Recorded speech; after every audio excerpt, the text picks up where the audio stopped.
Okay, great. Looks like we are here live. Excellent. All right, so welcome to the Radical Philosophy Hour. As per usual, I'm Brandon Absher here hosting as well today as presenting. I'm here with Justin Pack, who'll be talking in just a little bit. Before we get started with today's presentation, I just want to clue people in. We have upcoming on Monday, March 7, I think also at 3 p.m., our next installment of the Radical Philosophy Hour, which will feature Anwar Uhuru and John Tory. Anwar is an assistant professor of African diaspora studies and literature at Monmouth University. Uhuru's research interests include Black existentialism, Africana philosophy, critical race theory, gender and sexuality studies, and surveillance and policing. Currently, they are writing their forthcoming book, The Insurrectionist Case for Reparations, Race, Value, and Ethics, which will be published through SUNY Press. And their recent publication, Textual Mysticism, Reading the Sublime and Philosophical Mysticism, appears in the APA newsletter on philosophy and the Black experience. They have other publications as well.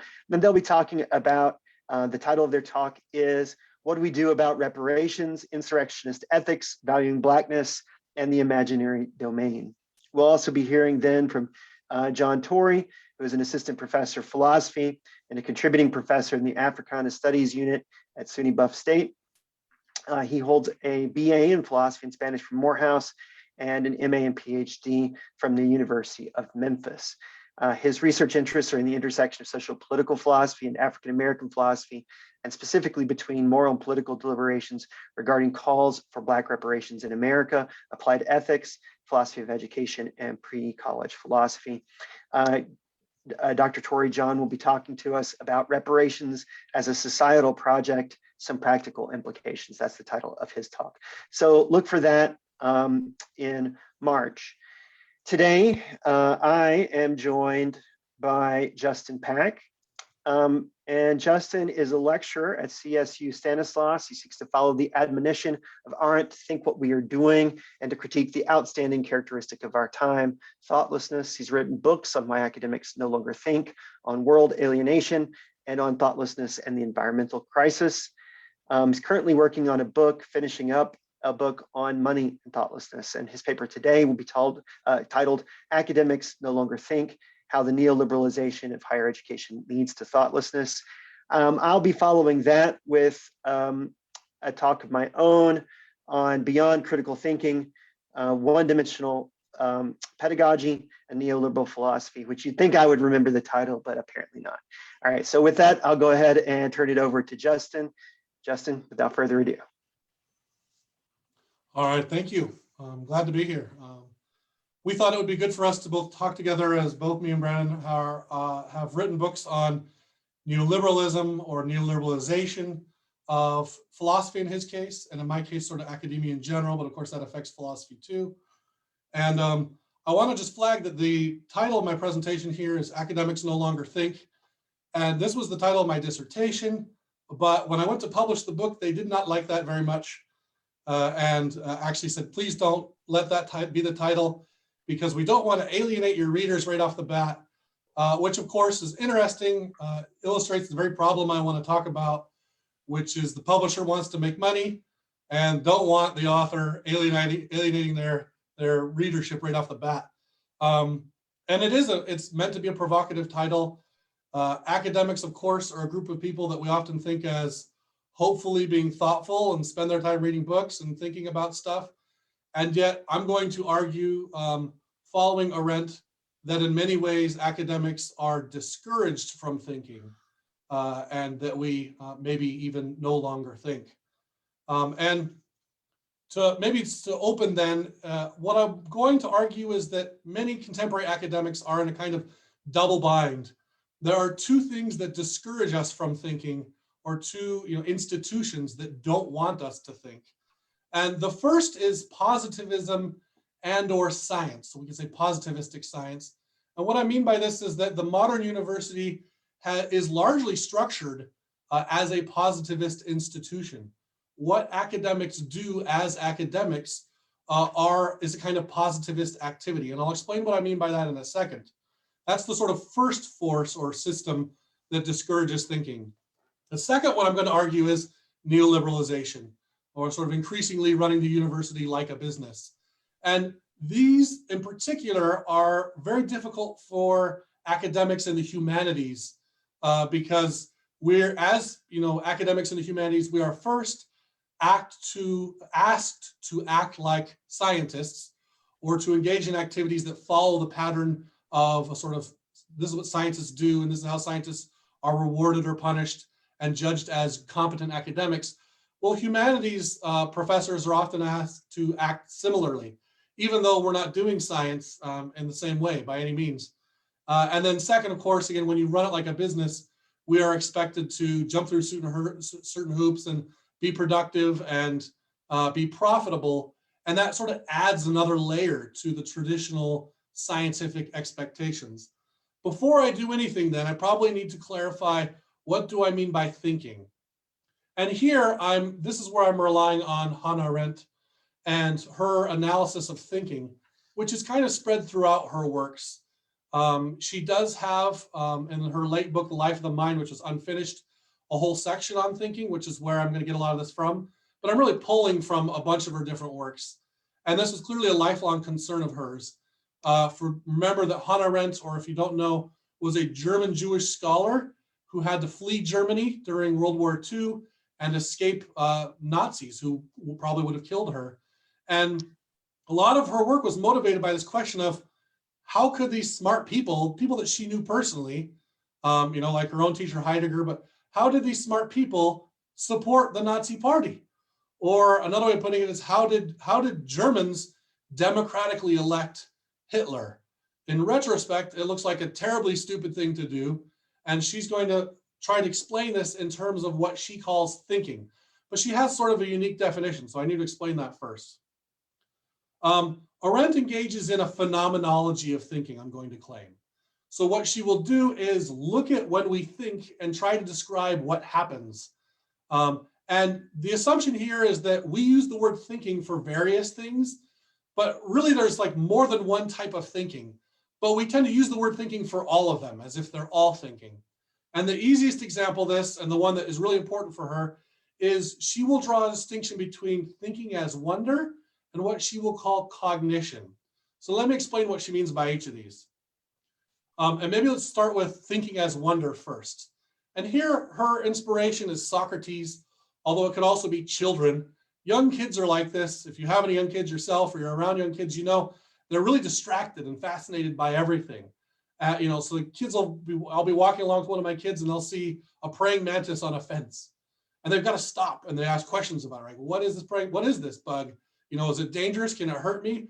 And they have all these questions about it. But the interesting thing is, often these sorts of questions don't necessarily solve any problems. They're just sort of sometimes random questions where we're just wondering about what's going on. Of course, Socrates is famous for this.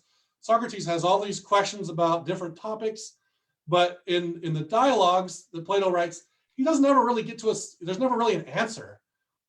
We talk about different things. He debates them with people, and there's never much of a resolution. And Arendt thinks that this is what wonder does. We'll stop. We're thinking about something. We're like, why is it like this? What is that bug? Why do I have to do this? Why was I born this way? All these sorts of questions of wonder are just sort of looking around in amazement and having questions about what's going on, but they don't tend to result in clear answers often, Arendt says. On the other hand, cognition is a word that she resolves for, we would probably call it problem solving now. So when you have a math problem, or Heidegger says famously, if your hammer breaks while you're hammering, you sort of stop, think about what you're doing, and try to solve the problem. And so problem solving or cognition has a sort of discrete situation that it essentially is trying to resolve. And the moment you figure out the answer, so again, if I'm doing a math problem on a piece of paper and I sort of figure out the answer, then often you're sort of done. And that particular mode of thinking ends and you move on to whatever the next sort of task is. And so Arendt is going to argue, and then there's other kinds of thinking that she talks about. For our purposes, thinking as wonder, and it's kind of confusing because she just reserves the name thinking for this. But thinking as wonder and cognition are the primary sort of differences that we see. And if you recall when you were in school yourself, or if you're involved in teaching, we often discourage children or people in general from thinking in the sort of wonder sense. So we don't have time for, you'll have a kid who's just like staring off into space. You're like, what are you thinking about? And they're like, oh, I was thinking about apples. And we want to say, get back to work, get things done. And Arendt is going to say that we live in a society that's sort of hyper cognitive or hyper focused on cognition and solving problems. So there's a variety of reasons for this, but this means that we are often discouraged from thinking as wonder and very sort of constantly encouraged to engage in cognition or the kind of thinking that is productive and gets results. And it's important to note that what can happen as a result is what she doesn't use this word, but we can call it, this would be part of my contribution, thoughtless cognition. So someone is using their brain, they are solving problems, but they're not being thoughtful in the sense of wonder in part of that process. And we see this a lot, anytime we're engaged in sort of these tasks that you're just doing, you often are just sort of doing it and you're not thinking. To think about these sorts of things would be to wonder, like, why do I have to do this?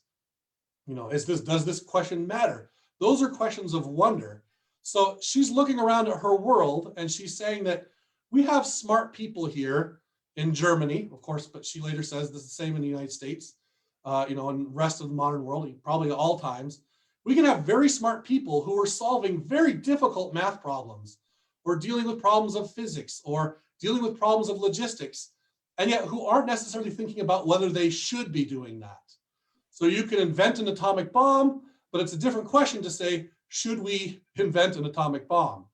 And Arendt is arguing that we are producing a society in which there's so much emphasis on productive knowledge, on finding answers to problems, that we aren't given very much time to think and to wonder and to ask these sorts of questions. So she was worried that we have produced a thoughtless society, which, if you understand it on her terms, doesn't mean a society in which no one is using their brains. And that's part of what makes it a dangerous situation. Everyone may be using their brains to try and figure out, how can we deliver our Amazon packages quicker? How can we build a bigger and better bomb? How can we do all these things?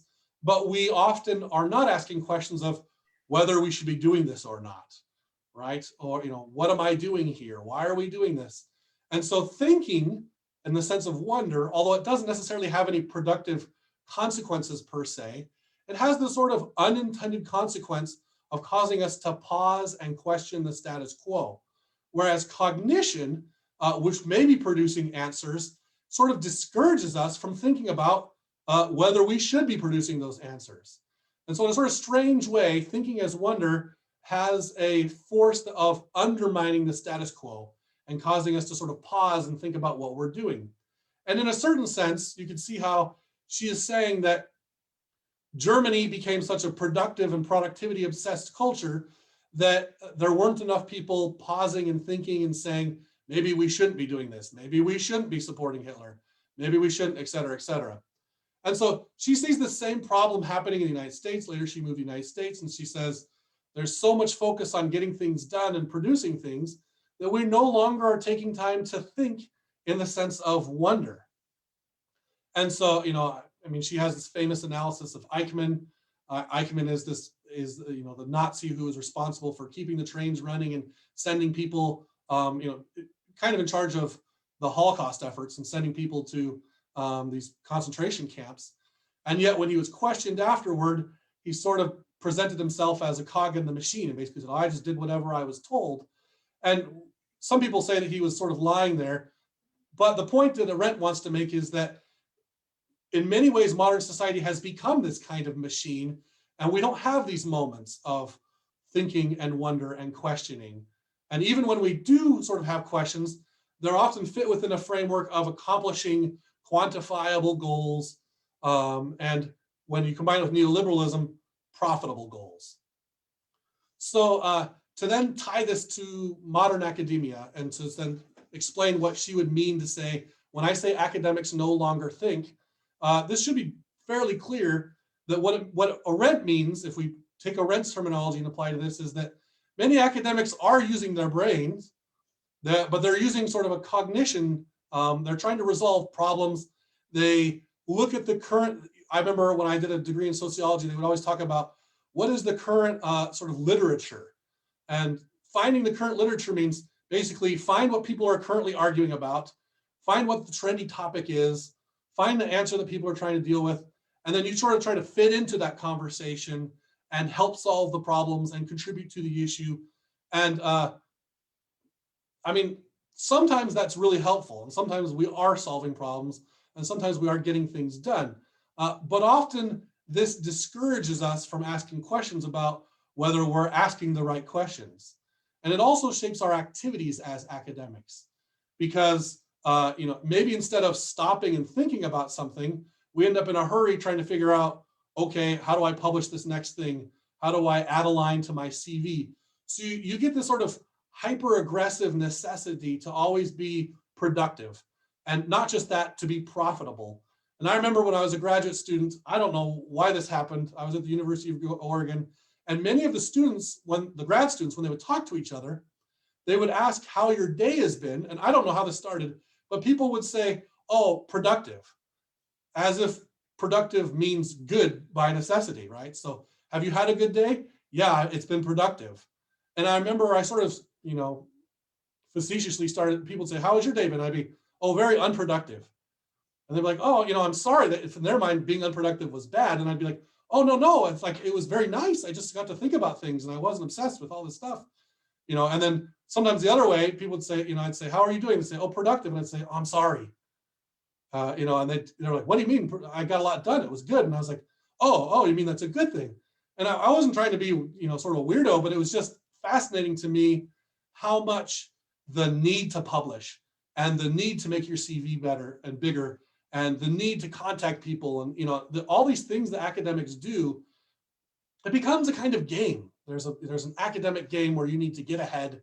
And if you don't get ahead, you're not going to get tenure. And if you have tenure and you don't publish enough, you're et cetera, and so they're from an outsider's perspective, this all might seem really weird. A lot of people in regular jobs, are rewarded based on how long they've worked there and how long they've been committed to whatever, particular job that they have. But in academia, we haven't created that kind of space. We judge people on how many pieces of, productive things they've produced and, how much. Part of what also makes it interesting is in the humanities, it's a little bit harder for us to have all these quantitative measures. In other disciplines, they will have like a fixed number applied to journals. And so, there's some journals are more valuable than others, and you can quantify out someone's worth based on how much they've published and according to the quality of, what they've published in, the impact factor and all these sorts of things. So in a sort of odd way, you could potentially like calculate up a number and be like, this particular academic is worth 13.4 units of goodness. And this other person over here is worth 7. Well, it's pretty obvious who we should hire. We should hire the person that's worth 13, units of productivity, or however we want to talk about it, right? So in this, and then neoliberalism adds this other layer, which, the sort of scientific literature says contribute, be a productive member of the scientific community. And then neoliberalism says, yeah, that's good, but you also need to be profitable. And so luckily for us in the humanities, some of this we don't have to deal with, like, at least in philosophy, we don't tend to try to get grants and spend a bunch of time writing grants for research. But many people in the sciences and even in the social sciences, this is like, they might take a whole class on grant writing. And of course, every grant that you make, the university is going to take a cut out of that. And so there's this whole machinery of literally figuring out how can I get money, which I can use for research, which the university is going to take a cut out of. And so it's not quite a business, but there's this, fiscal logic that starts working. And then you can start to judge people on how competent they are at getting grants, which to me seems like a very weird way of determining whether someone, how good they are is how much money they can bring in via grants or not. So altogether then, my claim here is that due to these sort of shifts, the neoliberalization of higher education, but also previously the structure of the university according to a positive scientific sort of structure has shaped many of our activities, has shaped our expectations about how we will act. And the necessity to do more and more, quicker and quicker, more productive, more financially profitable, bringing more reputation to the university, again, results in this sort of situation where it seems impossible to stop and think and to do the very thing that I think a lot of people think is what philosophers do, which is stand in the cold wondering about some odd thing, right? And falling down wells. This is what we used to do. And apparently what we're doing now is trying to figure out what is the most prestigious conference I can get into with the least amount of work or the least amount of trouble, find the editors that'll help me, et cetera, et cetera. So there's a particular game in town that I actually think is very damaging to philosophy. I think it's damaging to academics. I think it harms our souls. And to put in Arendtian terms, I think it's producing a kind of pervasive and worrying thoughtlessness, which is hard to fight and is complicated, but we should. And we should be making an effort to think about these things more carefully, to thinking about our basic activities, and to questioning the way these forces are structuring what it means to be an academic, especially a good academic, in the modern university. Awesome, thanks, Justin. I got to say, it's really funny. There's going to be quite a, as I think we anticipated, I think there's going to be quite a bit of overlap in sort of what we have to say. Perhaps ironically, I'm going to try and share a little bit of a presentation. Hopefully this functions. Let me see if I can make it work.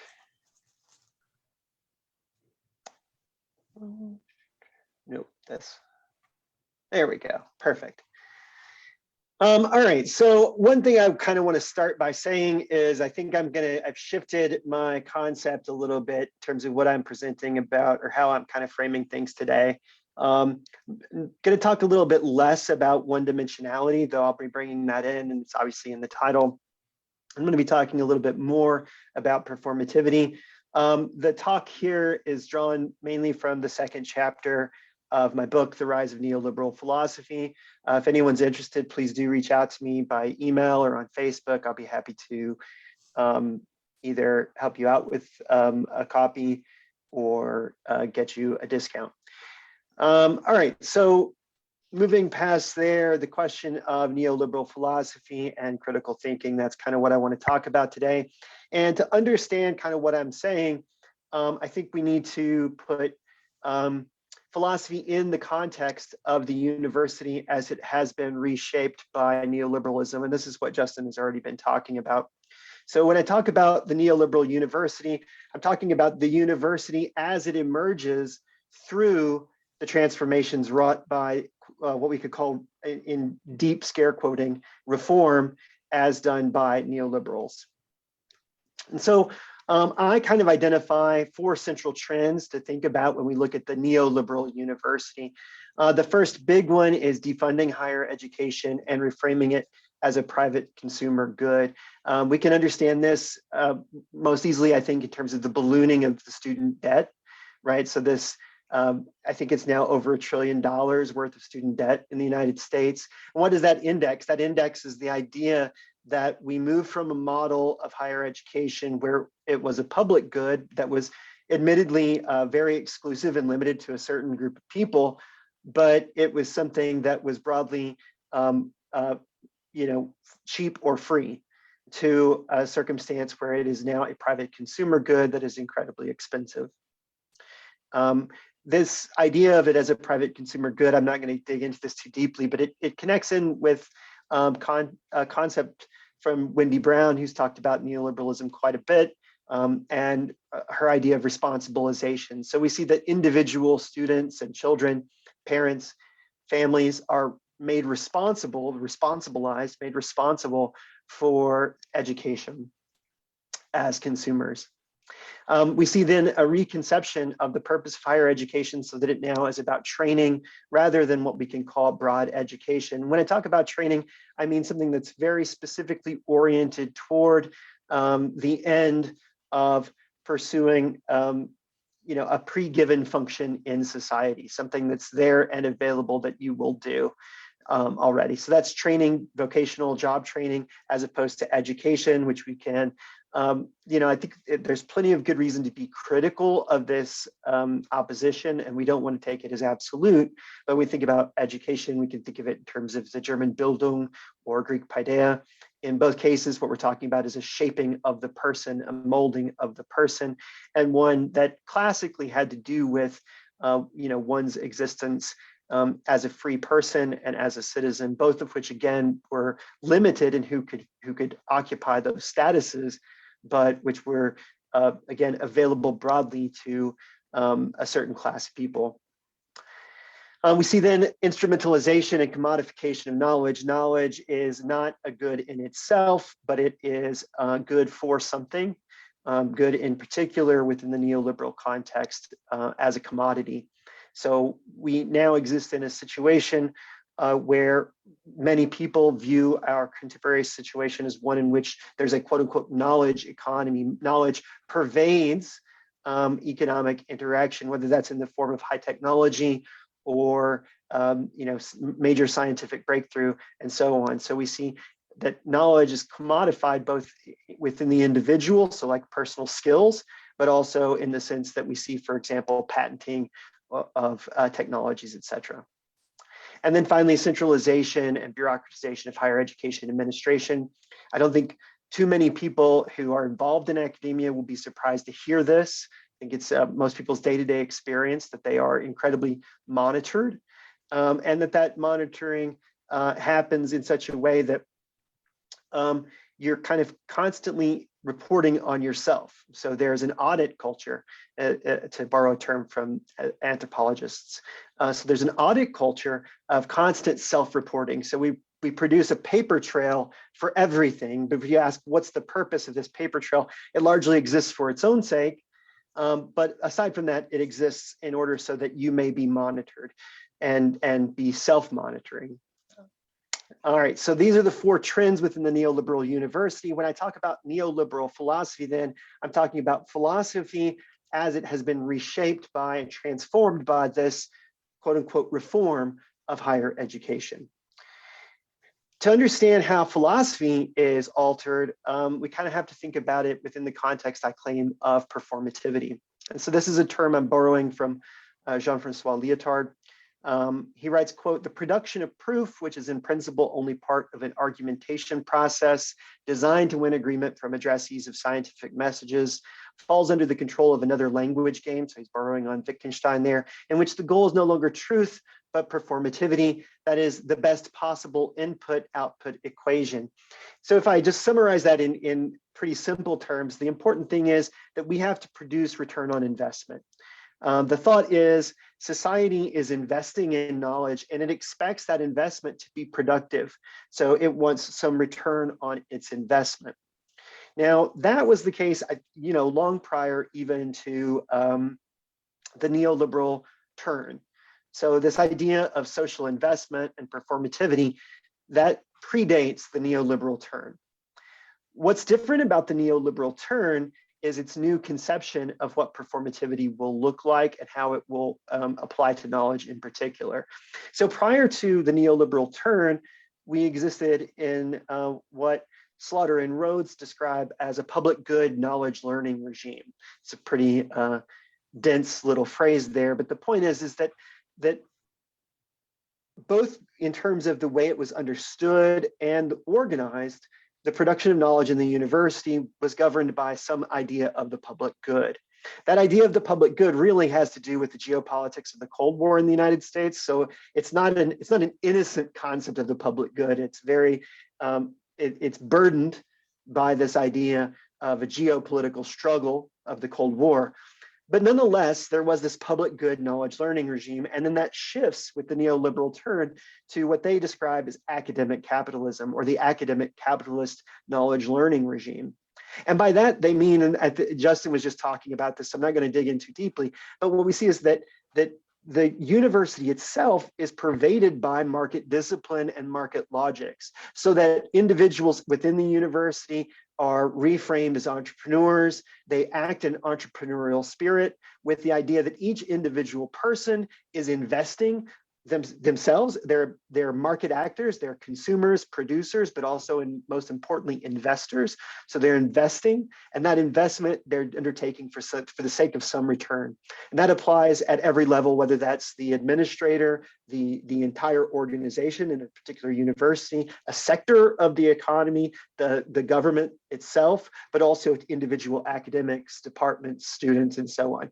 Everyone all along the chain here is conceptualized as an entrepreneur, as someone who's active on the market and who is self-investing and investing in other things in order to produce return. So when we look then back to this idea of performativity, we see a reframing of what it means then to get payout or to perform. It's no longer in terms of the public good as it's defined in the Cold War, in those geopolitical terms, but instead it's in terms of the individual and in these sort of crass market terms of profitability and individual gain.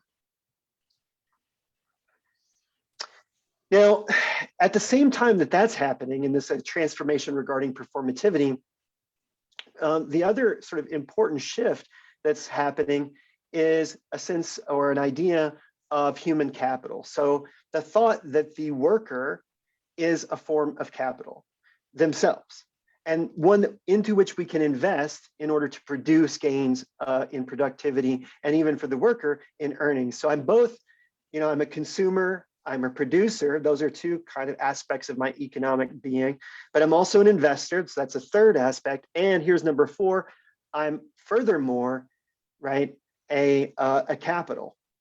I'm something that can be invested into. And because I'm an entrepreneurial investor, then I'm going to invest in myself, but also society can invest in me. Other individuals in society can invest in me. Other organizations can invest in me. So I'm a piece of capital that can be improved and enhanced and optimized through investment. And so then we have training. We have the idea of the higher education as a sphere of training, but also you see then that training is actually an investment in human capital. That is to say, you are putting time, energy, resources, money into developing your human capital, which then will pay off later if you're, say, an individual student in higher earnings, or if you're an academic, it might be in, gains in, Justin talked about productivity. So maybe you're going to produce more papers this way, right? And then you get tenure, or you get a promotion or a raise. And so in each case, we have the idea of our actions as a kind of investment of time, energy, and so on for the sake of optimization. So we're optimizing in order for a higher return on investment. With this, then, this idea of human capital, we get what Mark Garrison, educational theorist Mark Garrison, calls skillsification of education. He writes, quote, "Even a casual observation of education policy discourse would reveal the extent to which any possibly valued human attribute is now rendered as a skill." And so, as you know, today I'm here, I want to talk a little bit about critical thinking in connection to what I've just laid out here. But you have the idea that you can invest in your skills, right, as an aspect of training for some social function that you're going to plug into. And that investment in skills is investment in yourself as a kind of human capital that can produce return. So there's this broad skillsification in connection to the concept of human capital. And the kind of final piece of the puzzle then is to see that contemporary policy-making discourse is really governed by the thought of so-called 21st century skills.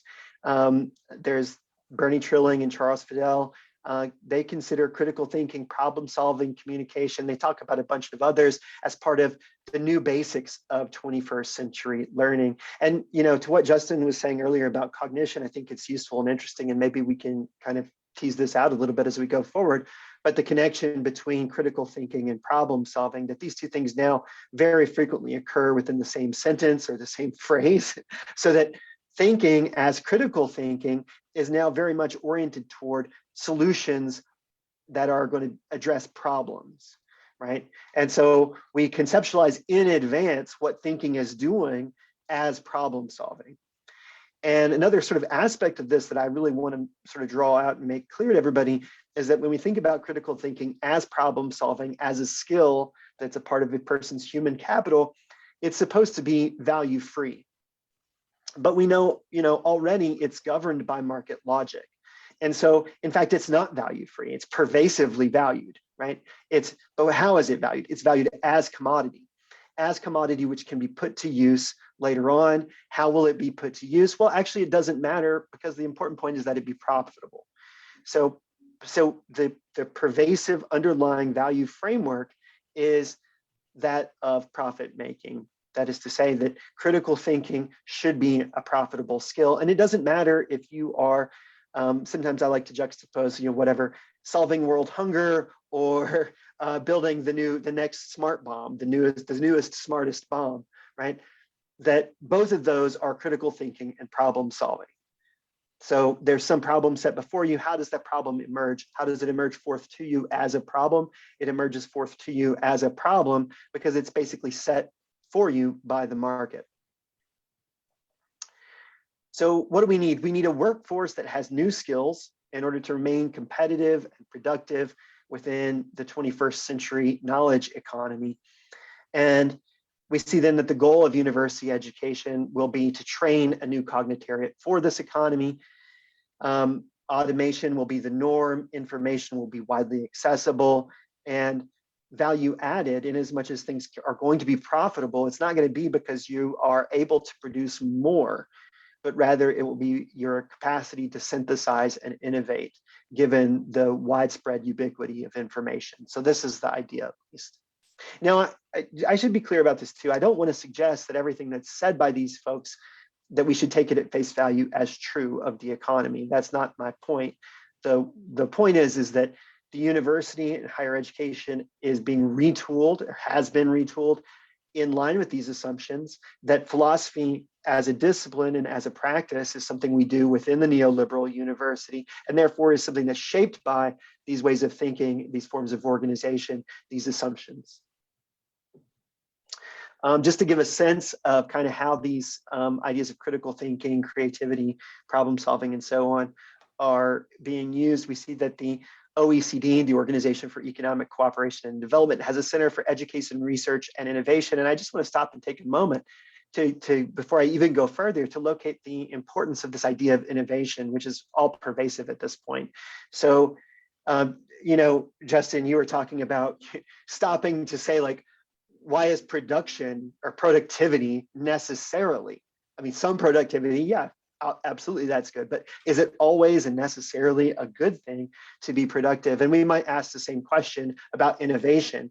Certainly some new things are good things, but is it always and necessarily good that things be innovated or made new in some fashion, that some new thing emerge? And the assumption is that yes, but the reason for that specifically has to do with the kind of antecedent productivism, this belief that innovation will always and necessarily lead to growth, production, and greater efficiency. So here's a quote from the OECD. They write, quote, "Critical thinking and creativity are becoming increasingly important in the labor market and contribute to a better personal and civic life. OECD economies are increasingly driven by innovation. People will increasingly have to contribute to and absorb innovation." So notice then, critical thinking, whatever philosophers may think about it, how's it being understood? Well, it's your ability to adapt to an environment and absorb, they say, absorb. So take into yourself the new as it develops. It goes on, moreover, given the digitalization of society with artificial intelligence and robotics, possibly leading to automation prospects for a sizable share of the economy. So let's stop there. The explicit idea behind the OECD is that we are going to automate out of existence most human labor. And what does that mean then? According to them, skills that are less easy to automate, such as creativity and critical thinking, will therefore become more valued. We could dig into this in terms of who will be left out, what it means, but I don't necessarily want to do that right now. The important point is that all the way from the highest levels in terms of economic thinking, whether it's the World Bank, whether it's the OECD, what you're going to find is that this is the way that they're looking at the issues, right? That this is how they're thinking about higher education and how they're really talking about what they consider to be social investment. And overall, the reason that they support higher education to the extent that they do is because they believe that it can produce these kinds of skills for the knowledge economy. Now, I'm going to take a moment to say something that I hope is clear to anybody, especially anybody who's involved in philosophy, and that is that philosophers within the Neoliberal University have attempted to justify their existence consistently by appeal to critical thinking as the thing that we specifically do. So philosophy within the Neoliberal University presents itself as the place where critical thinking is done. Yeah, everybody else does it a little bit, but we're the people who really do it, right? That's the way that philosophy presents itself. And typically, when philosophers do this, if you look at major documents of the American Philosophical Association, but other organizations as well, what you're going to see is that they are very explicit in connecting their own critical thinking discourse to these broader policy discourses. It's by no accident that philosophers make appeal to these terms. We're making appeal to critical thinking precisely because that's what's being demanded somewhere up higher. Now, let me say something about that before I go on, and then I'll just summarize here really quickly. I understand, and it's certainly true, that critical thinking as a discourse and as a movement emerges well before the neoliberal turn really takes hold in society, but about the same time. I mean, it's not wildly before. So let's say in 1970s, we start to see the critical thinking movement gain steam and into the 1980s. And similarly, we get the neoliberal turn, late 70s, early 80s, and then it kind of reaches, so to speak, its peak in the late 80s, early 90s in terms of its power as a discourse. And, people now might criticize and say, well, aren't we past neoliberalism?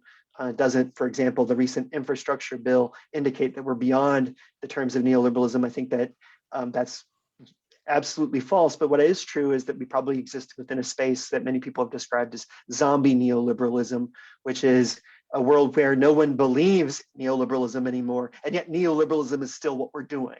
So at the level of discourse, no one will make appeal to neoliberal ideas, and yet nonetheless, no one has an idea of how to go forward beyond neoliberalism. So what am I saying ultimately? A great deal of contemporary higher education policy discourse and much of our pedagogical practice is already kind of subsumed and reduced to the terms of the discursive universe of late capitalism, this idea of the 21st century knowledge economy in which most human labor will be automated out of existence, which I think is a little bit of a technophilic fantasy, but there's probably quite a bit of truth as well. And we see that critical thinking is submitted in advance to criteria of performativity. So to go back to Justin's idea of thoughtlessness, maybe we could say critical thinking is within this space very thoughtless. The new knowledge economy demands this kind of critical thinking skill, and we say that we're the people who can provide it in philosophy.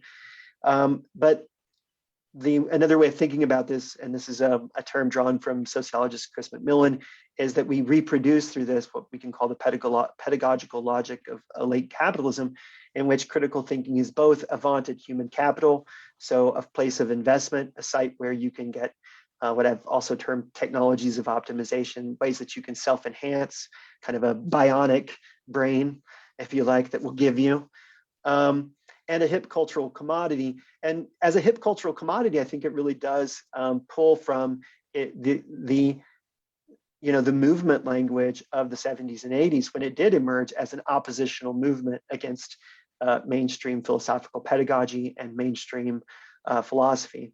So we see then critical thinking ultimately harnessed to the reproduction of the status quo. All right, and that's a callback to the concept of one-dimensionality, which I largely purged from the talk. I'll go ahead and stop sharing, and we'll go ahead and open up for conversation and discussion. thanks to everybody who has hung around and watched. Let's see, I got a lot of things here. We'll start and see where it goes. The first thing I see is that doing things for the axiological good is too ineffable or can't be quantified for a higher education system within the box of neoliberalism. That's just a comment. Let's see, another comment says that funding agendas tend to drive current discourse and grant heavy fields, which further narrow and strangle what counts as valuable. This connects to your comments about current debates. We stay too busy to think about the kinds of problems and flaws that we are replicating. So I actually kind of wanted to tap into this question of busyness, Justin, and I thought maybe that would be a place where the two of us could connect our talks.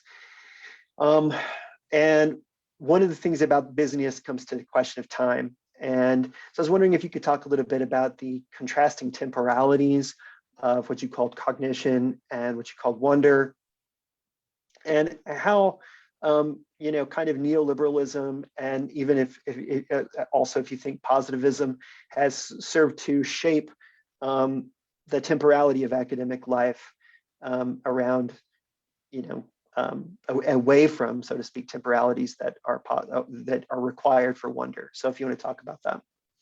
Yeah, sure. Thank you. I mean, so Arendt in her analysis of thinking points out that when we engage in thinking as wonder, and even to some degree thinking as cognition, we go to what she calls a place, a no place, where there's no time. And again, this is a phenomenological description. So if you've ever sort of lost yourself in thought, this is what she's trying to describe. So you see something strange and you're just sort of like wondering about it. Again, we say this with kids. You'll see like a little kid and they'll be sitting in class and they're just sort of staring off into space. You can go up to them and say, hey, you know, are you there? You know, like get back on task with the rest of us, because thinking in this way, you know, takes us to a different place, Arendt says. And again, that time is almost a space of non-time. And so when you snap out of it, people say like, you know, oh, what were you thinking about? And sometimes you're like, I don't know, you know, like, well, you were just sitting there for 5 minutes. You're like, oh, I was. And so you sort of lost time and you've lost even a sense of place when this sort of thinking happens. But this is very different from especially like strategic activities where you have stuff to get done. And if you don't, you know, time is money, Benjamin Franklin says. And if you aren't going to get it done, someone else will. You know, if you're not going to show us something productive and profitable, someone else will find that space. And this is part of what I always found amazing in graduate school, is how concerned everybody was with getting stuff done. And I have found that even now, apparently no one has any time. You know, everyone talks like, I don't have time for that. Like, and maybe I'm just lucky. Sometimes I'll have like a whole afternoon. I'll just sit there and read something. And I don't know if this is a matter of being a lecturer and not being tenure track and not having some of these pressures, although I definitely do feel those pressures in other ways. But it's fascinating to me how much apparently no one has any time. Everyone's on the go. And I think this expressed itself in like even the smallest things. Anecdotal evidence. I remember one time talking with a friend in graduate school, and they were looking through, like systematically looking through information about the editors of different journals. And I was like, why are you doing this? And they said, well, I have a topic I want to write about, but I need to find out if there is an editor that'll be sympathetic to it first before I even bother to write the article. So the possibility of finding a place to produce this was preceding the very thought of it, and and thinking through the topic. I'm going to find a venue for it first and find an editor for it before I bother to spend the time thinking about it, because otherwise it'll be, of course, a waste of time. Yeah, so something you just said there actually made me think about the concept of professional philosophy and professionalization that we see. I think there are several other scholars who've talked about this as a concern, the professionalization of philosophy. How do you think that, I guess, contributes to or plays a role in this situation? And it seems to me anyway that very often professionalization is actually a mechanism by which very explicitly we intend to reproduce the system as it stands, right? So it's professionalization never means let's sit around together in a room and think about how to change the world, right? It means how to make yourself marketable, how to make yourself desirable and conform to the quote standards of the discipline where those are presumed unquestionable. Right, and you could trace different tasks that have been added to things that we're expected to do as academics. I remember being invited to a seminar on building an online identity, right? And it was talking about making a website for yourself and having a place where people can come and, essentially commodify yourself, and make it look good, and people can go see whether they want to buy what you are selling, which to your point earlier is you, right? So you create a website, it's sleek, it's sexy.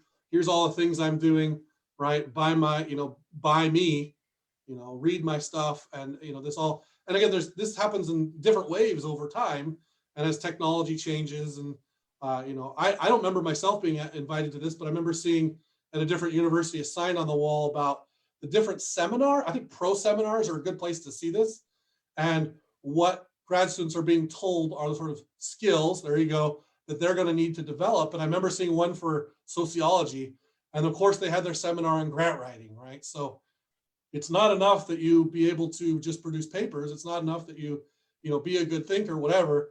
You need to be, of course, figure out how are you going to bring in money to your university so they can make a cut. And again, there's lots of examples. You mentioned some of these too. And yeah, I appreciate your approach of like, let's actually go back and look at the 70s and 80s and what changed. And so we can see these sort of tasks getting piled on in ways. And of course, the more tasks we have and the more people that are doing it and the greater demand to succeed quicker, the less time we have to not do anything and to have unproductive spaces, and I find it fascinating. Sometimes I want to, say to the students, like, let's do nothing for a little bit. Let's just have a space to stop and breathe. And students struggle with it.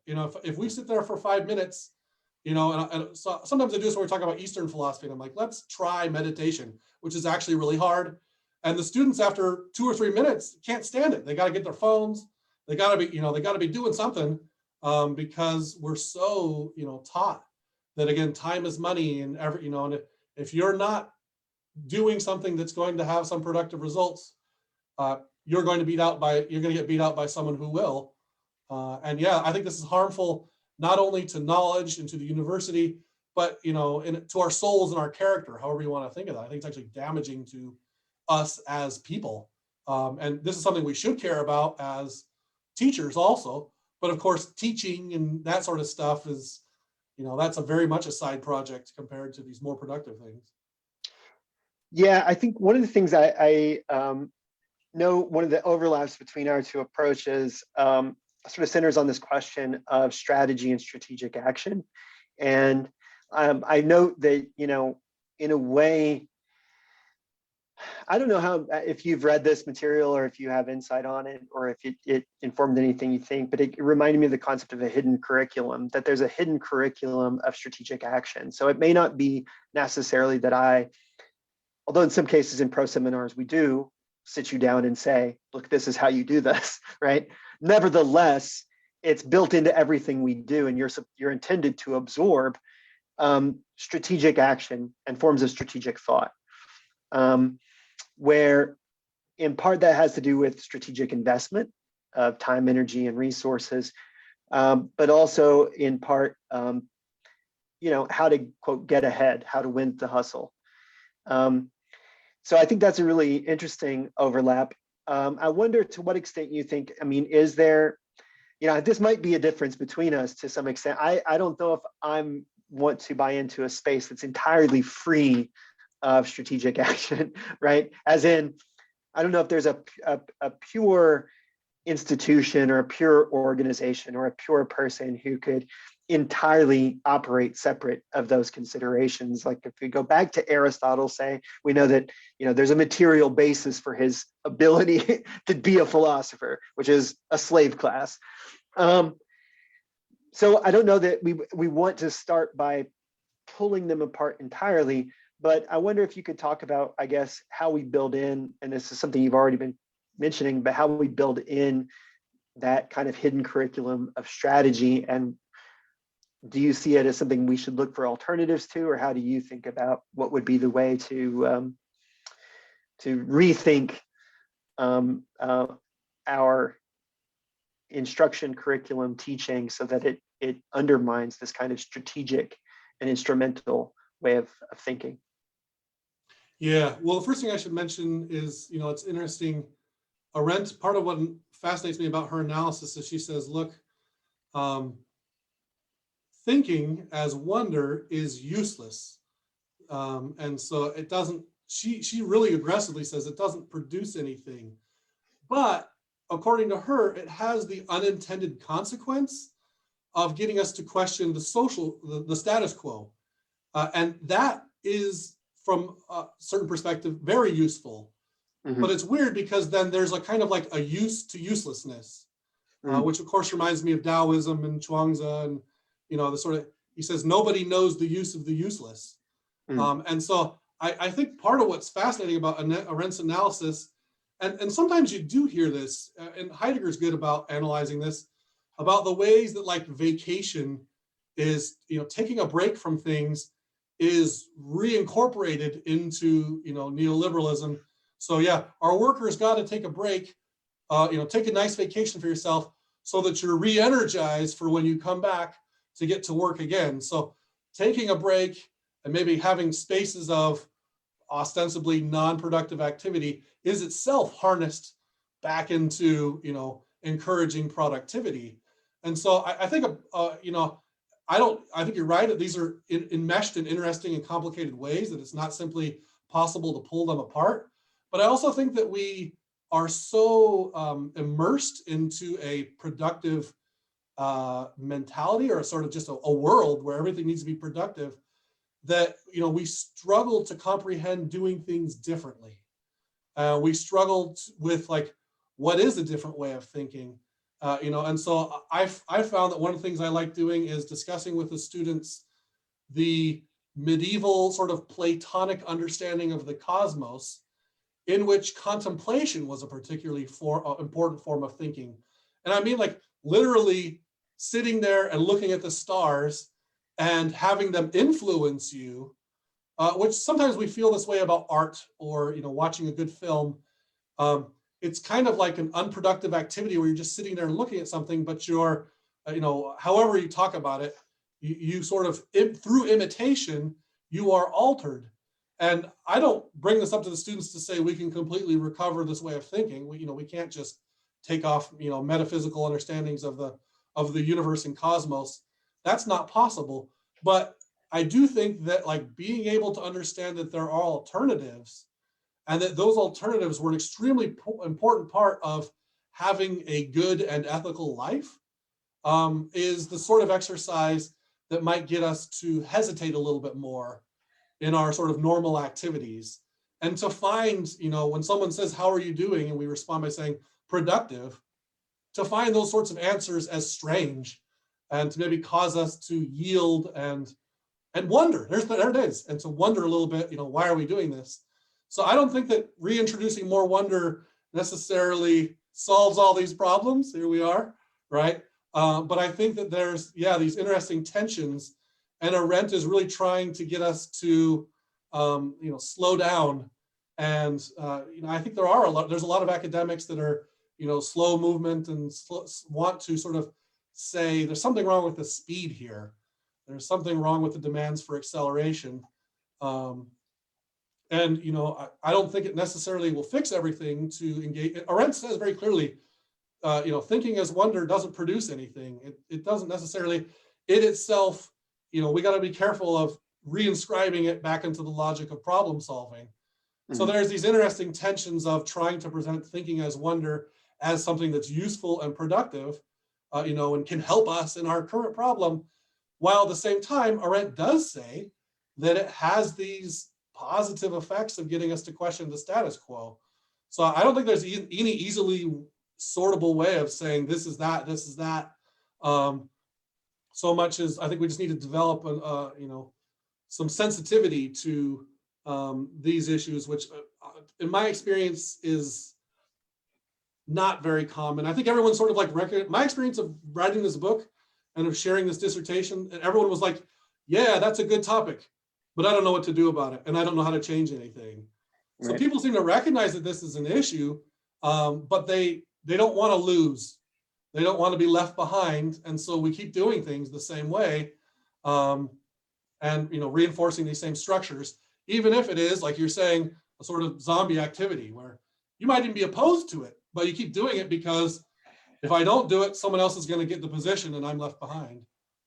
Yeah, so I that's a very interesting point. I think that's a funny kind of transition. I think we're at 4, so I hope that we'll try to wrap it up here. But just to respond to what you just said, in my original abstract for this and talk, I was kind of hinting at Marcuse's concept of one-dimensionality, where a significant part of what he's talking about there is conformity to the status quo, and thinking that is a priori tailored to the status quo. And in part, that's a critique of positivism, which you talked about before. But it can appear in, I think, many different ways. And so one of the interesting things that I think is true is that often now philosophical pedagogy is antecedently tailored to the status quo. And, to me anyway, there's a sort of interesting paradox, and it goes to what you were talking about to some extent, that what could be more unphilosophical than a kind of thoughtless reproduction of a set of norms and institutions and practices and the implicit values that are built into that, right? Those norms and institutions and practices, without even raising the question. And so it's very, we will talk about analysis of argumentation. We'll talk about whatever, we read Descartes, we do a lot of things, but we don't necessarily, or as frequently as we should, I think, stop to question the big why that governs what it is we're up to. So why are there philosophers in this society, for example? Why are there people who are paid to do something called philosophy in this society? And that's not, again, I think sometimes people might misread what I say in terms of you're against thinking critically. Well, no, that's not, or you're against philosophy. That's not my point is, from my point of view, at least, we have to question the material basis and the practical organization of what it is we're doing. Otherwise, that's a kind of unthinking reproduction of a status quo that we know is devastating in its effects in terms of climate change and ecological catastrophe, in terms of, oppression, exploitation, brutality. So we're aware of what the system is, and at least in some ways, and yet we reproduce it almost unthinkingly. And we say to our students, you too can be like us. And what would, to me, in a way, look, what could be worse, right? Like, don't be like us, be anything but us, But that's, in a way, at least what I think of when I think about one-dimensional pedagogy, is a pedagogy that reproduces the status quo and whose demand is in advance and a priori that students conform. All right, sorry, I didn't mean to sort of end with a lecture, I guess is what I ended with. But anyway, it's 4:03. I think we're basically out of time. I know you've got a class coming up, Justin. I really thank you for being here. I think what you had to say was very provocative and interesting and much appreciated. And again, to everybody who's watching, please tune in. Next month, we'll be talking about reparations. It should be a really interesting and enjoyable and exciting talk. Take care.